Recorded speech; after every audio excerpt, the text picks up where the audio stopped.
All right, so this is our project kickoff presentation for phase one. We are group eight, and I'm Shane Pollard, and the rest of the members are Lindsay, Quinn, Jonah, and Alex.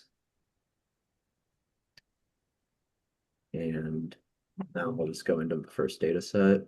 So this is my data set. It's talking about forest fires in Portugal, and it provides environmental, geographical, and atmospheric data from 517 different instances from January until December. And it's used to study how weather conditions affect the size of forest fires in Montesino Natural Park. And up in the top right, that's the data set. It's an Excel data set. And I'll just briefly explain what each of the columns mean. So the first two are X and Y, those are grid coordinates. So basically on the bottom right, that's a 9 by 9 grid overlay of the natural park. So whichever numbers are used, like that's like them just going using the grid to determine like the area of the fire. And then there's time variables. There's no year, it's only months and days from that time period. And then they use a bunch of fire weather indexes to help measure it. They use fine fuel moisture code, moisture code, drought code, initial spread index. And those just all like basically the higher they are, it just means the ground's drier, it's more prone to fires, pretty much. And then the temperature is measured in Celsius. There's relative humidity, which is in percent. And the higher that means it's just more moisture in the air. Wind speeds in kilometers per hour. The rainfall is measured in millimeters per meter squared. And then the target value variable for the data set is area. And that's just the burned area of each incident, of each fire. And it's measured in hectares or hectares, which basically is 2.4 acres. And many of the values mean zero or they show zero just because it's a small fire or there was no spread. So like just the farther you go down in the data set, there's other ones that are higher. But yeah, and I found that on UC Irvine Learning Repository. And then the next slide.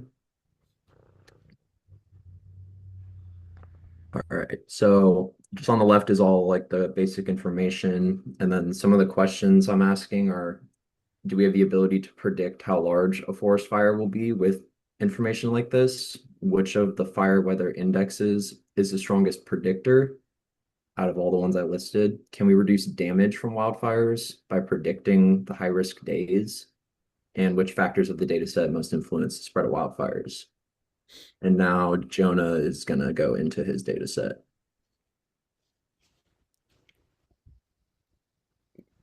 All right. I'm Jonah. This is my data set I found, and it's on U.S. accident reports. So it mainly covers car accidents from the year 2000, let me see, 2016 until 2023. And so the what it covers, it covers all accidents that happen. So car accidents, bike accidents, pedestrians, and anything that has to do with anything on the road or on the freeway. And so the you can see in the bottom right, the little graph, it contains severity, when the accident started, when it ended, like time of day, weather, whether it was raining, snowing, or clear. And then it also contains the city or state and the exact location of where the accident happened. Um, and also has the geographical information, so like the latitude and longitude of where exactly it happened as well. Um, and the thing I found interesting was it has a severity graph, so it counts all the accidents. This data set was pretty big, so it has about 7.7 million. So I wasn't able to go through all of it, but what I did, what it does do is it sums them up and puts it in a severity column. So it ranks all the accidents for the year in a severity column, 1 through 4. One being the least and 4 being the most, and then you can filter it and see um, what data creates most severe accidents, whether it's weather or time of day or something like that. So that was kind of cool. And the main reason for this was to help analyze patterns to try to see why accidents happen and how we can prevent more severe ones. So, yeah. go to the next. Yeah. And this is just the information from it. So it's a CSV file. It's got, like I said, it's got 7 million rows, 46 column or yeah, 46 columns. And then some of the questions I came up with and I'm asking are, how do weather conditions affect severity and like frequency of accidents? And then what state or city has like the highest accident rate, or what state or city has the highest, most dangerous accidents? And then are weekends more dangerous than weekdays comparatively? And then what combination of factors affects overall severity? And then the last one I came up with was, is there a correlation between accident duration and the severity of it? So like how long it lasted, and then at start and end time, and then the severity. So that's it.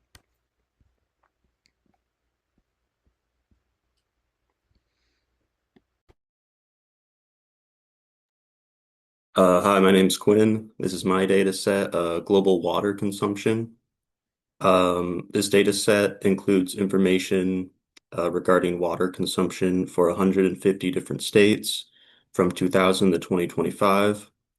The information that's provided includes the total water consumption for each country in billion cubic meters, along with per capita use, which is measured in liters per day. And then it breaks it down into how they use the water in agricultural water use, industrial, and household. Um, After that, they look into rainfall impact or the annual precipitation indicator, which this is measured in millimeters. Um, they have the groundwater depletion rate, or the estimated aquifer stress. And the last measurement is their water scarcity level. Um, and then this on the right, this is the Excel view. Not all of it's included, but this is like the general idea. So it goes each country, it starts with China and it goes through all their years, starting from 2000 to 2025. And then after that, then it goes to the next country. So you see all 25 years for one country, and then it shows the 25 for the next.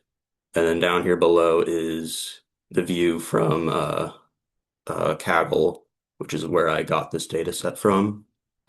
Here's the information, the link. Once, like I said, it's from Kaggle. File type is a CSV file. There's 3,900 rows, 10 columns, um, and some potential questions that I believe that could be addressed include which countries consume the most or least water overall? What is each country's highest and lowest water consumption year? Does the respected scarcity level for each country have an impact on water consumption?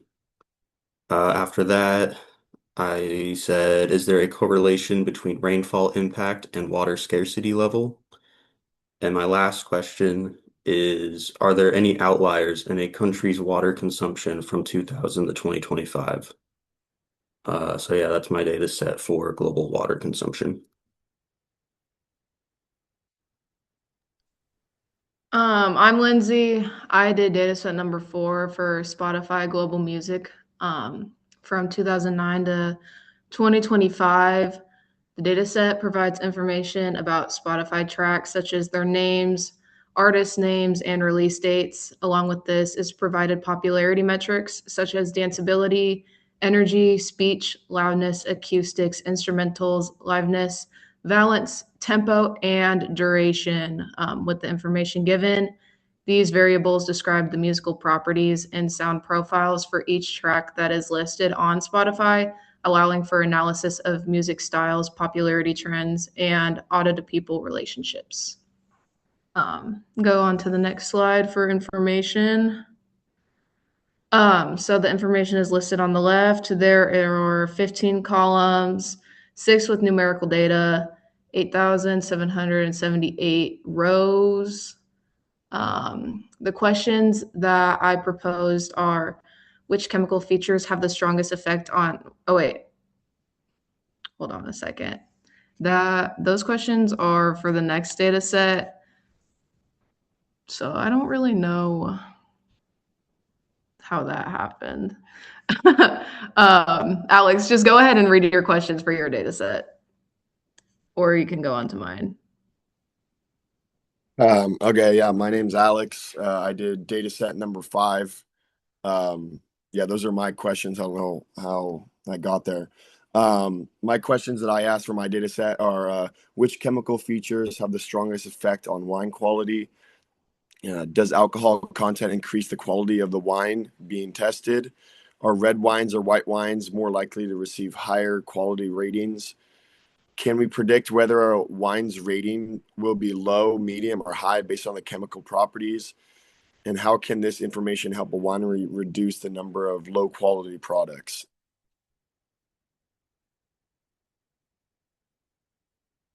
And then this is my information for my data set. The top screenshot is the red wines, and then the bottom right one is the white wines.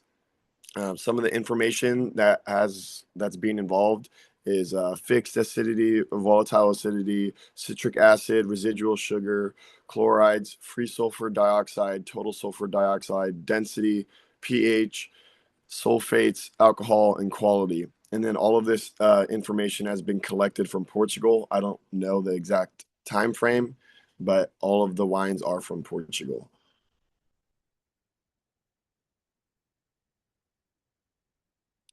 And then there's all my basic information on the left. There's 6,497 rows combined. There's a total of 12 columns, and actually all of the columns are in numerical order. Like I said, there's no time to this data. It's just all just from Portugal, as you see in the location.